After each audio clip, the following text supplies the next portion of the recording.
Pemirsa, kita akan mendapati satu-satunya situs kota kuno adalah Trowulan, di mana kita saat ini bersama Mbak Usman, ya Mbak. Nun sewu Mbak, rahayu, rahayu, rahayu. Kita akan menyibak tinggalan-tinggalan era kerajaan Majapahit ya, terutama di situs perkotaan yang sangat luas ini, yang diperkirakan entah itu iseng ya oleh Nur Hadi Rangkuti itu seluas 99 km persegi. Nah, ini angka yang sangat keramat. Kali ini kita bersama Mbak Usman. Ini akan kita melihat apa Mbak ini? Rencananya ini sumur yang sakral. Jadi ya bisa dibuat pengobatan. Jadi sumur era kerajaan Majapahit yang ditemukan oleh para penambang batu bata, Mbak ya. Dan dipercaya airnya itu adalah sebuah air yang terjebak ratusan tahun ya, sejak era kerajaan Majapahit, atau kemudian yang saat ini biasa digunakan oleh pengobatan oleh masyarakat, gitu Mbak ya. Mari Mbak, kita diantarkan dah. Jadi banyak sekali tinggalan-tinggalan yang saat ini di lokasi ini ya, yang terserak batu bata kuno melimpah, termasuk batu-batu boulder-boulder atau batu gundul-gundul ini Mbak ya. Oh, di sini Mbak lokasinya Mbak ya. Tepat kemudian di samping Linggan ini Mbak ya, tempat pembakaran batu bata merah. Jadi lokasinya di sini teman-teman. Boleh Mbak kita coba mengangkat airnya ke atas Mbak ya. Jadi rahayu, rahayu, rahayu.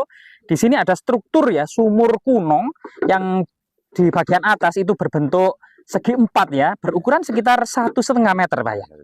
1,5 meter kali 1,5 meter, dan di dalamnya malah berbentuk bulat, Mbak ya. Bulat seperti yang ada di samping ini. Ini bagian yang diangkat dari bawah, Mbak ini ya. Oh, di mana ini cara ngangkatnya? Oh ini. Nah, jadi seperti ini ya. Namanya kerean itu ya, menaikkan airnya. Lah, ternyata ada bandulannya, sebuah fragmen ya, tembikar atau terakota, jejak-jejak apa namanya wadah ini upacara keagamaan pada masa lalu. Jadi airnya sangat jernih, sangat apa namanya, Mbak? Sangat adem, sangat bening sekali, dan kalau digunakan untuk mencuci muka bisa awet muda, Mbak ya. Bisa awet muda, 10 tahun, Mbak ya. Anak kecil anak kecil yang sering menangis gitu Mbak ya. Sering menangis. Katanya kalau di raupin ini itu bisa Mbak ya. Langsung meneng. Jadi saya tenang hati-hati nih. Tenang, hati ini tenang. Mukanya tenang, hatinya tenang, pikirannya tenang. Ngaten Pak ya. Sangat dingin sekali. Jadi Mbak Usman ini juga mencoba bagaimana khasiatnya untuk kemudian mencuci muka dengan air dari sumur era kerajaan Majapahit ini, Mbak. Ya, selain kemudian bisa menenangkan anak kecil yang nangis, gak reda-reda, ini selain itu mungkin khasiatnya apa saja, Mbak Usman? Ya, bisa ada tanaman, bisa ada sama tikus, sama apa itu yang betul ini kan dekat candi tikus. Iya.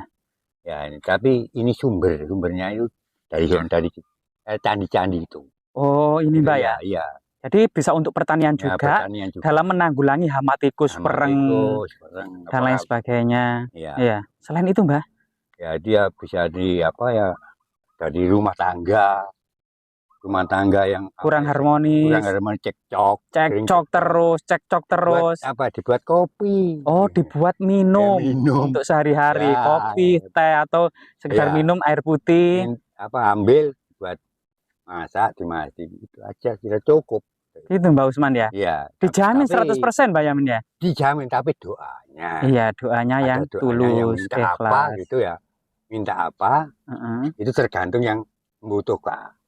Termasuk pengobatan Mbak ya? Pengobatan, sebenarnya pengobatan memang. Sebenarnya memang sumber ini airnya untuk pengobatan Mbak ya? Sejarahnya mungkin Mbak pada era kerajaan Majapahit, menurut penerawangan atau pandangan Mbak Usman, dulu di sekitar ini sebenarnya tempat apa sih Mbak? Nah, ini ada rumahnya, tempat orang dulu semacam tabib ya, tabib. Kalau sekarang kan dukun gitu. Oh iya.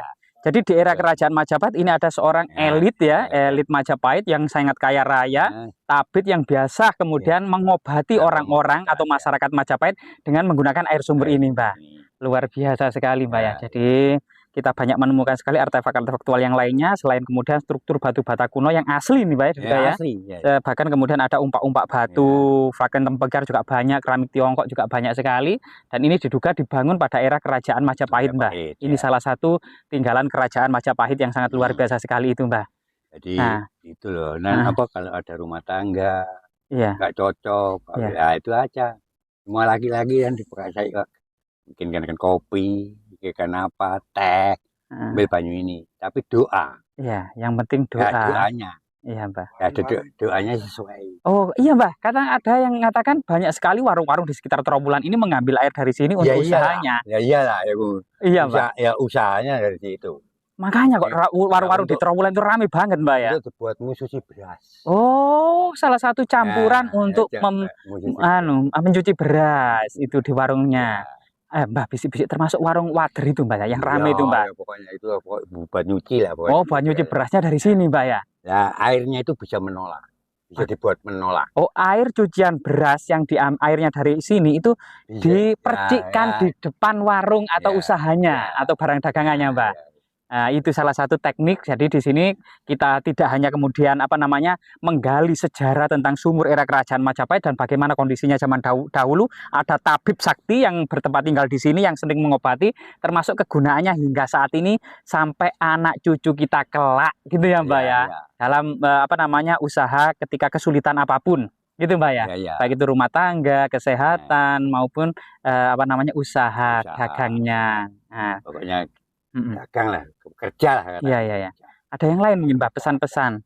Oh iya, Mbak, dahulu waktu penggalian ini kan untuk linggan atau untuk batu bata itu banyak ditemukan arca-arca ya, Mbak ya. Di sini pusatnya arca, patung gede diputung patung Buddha. Patung Buddha banyak. Iya banyak. Banyak. Gitu. Nah, ini menurut berita Negara Kertagama ya, dalam Pupuh 12 baris ketiga itu diceritakan bahwasanya di sebelah timur perumahan para pendeta Buddha dan para pendeta Siwa. Sangat indah sekali rumah-rumah tersebut, memancarkan auranya itu banyak sekali, bahkan yang masih terpendam, Mbak, ini, Mbak.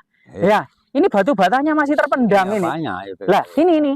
Lah, teman-teman, jadi saya juga menemukan batu bata jejak mungkin sumur ya, karena ada lengkungannya bagian ini ya. Nah, ini artinya di lokasi ini ya banyak sekali artefak-artefak yang sangat bermanfaat bagi studi bagaimana kemudian sejarah keemasan kerajaan Majapahit di masa lalu, sebuah situs perkotaan Trawulan gitu ya, satu-satunya situs kota kuno yang masih tersisa di Nusantara ini. Jika teman-teman di Jakarta mengatakan Majapahit hanya legenda gitu ya, silakan datang ke Trawulan untuk kemudian menyaksikan bagaimana megahnya tinggalan-tinggalan kerajaan Majapahit ya, Mbak ya. Mungkin pesan terakhir untuk generasi milenial, generasi saat ini, Mbak. Ya. Mungkin pesannya dari Mbak Usman ini. Ya. Itu bukan dongeng, Pak Usman. Loh, iya. Siapa bilang dongeng? Ya, yang bilang dongeng itu ngawur. Betul, Mbak. Ada sejarah, ada bukunya, ada bukti, ada prasastinya kok. Iya. Oh, Pak, dongeng. Ya, bukti-bukti autentik, kredibel, baik itu prasasti, artefaktual, monumental, banyak sekali di Jawa Timur ini, Mbak ya. Iya. Terutama di kota Trawulan ini, Mbak ya. Ini pusat kerajaan Majapahit ya, Trawulan ini. Candi-candi ya ada 20 sampai dari bekas-bekas kerajaan ya ada. Iya. Bukan nggak ada, bukan dongeng. Ini era kerajaan. Luar biasa sekali ya. Sampai sekarang masih bisa dirasakan. Bisa. Bahkan situs-situs ini masih memberikan manfaat bagi masyarakat sekitar. Masih ada yang peduli dengan ini. Itu kan juga ada zaman yang tidak senang gini, ada orang itu memang ada. Makanya dilindungi oleh pemerintah juga. Agar tidak rusak gitu ya. Ya, terima kasih, Mbak, atas waktu dan kesempatannya ya. Semoga bermanfaat. Terima kasih, Mbak Usman.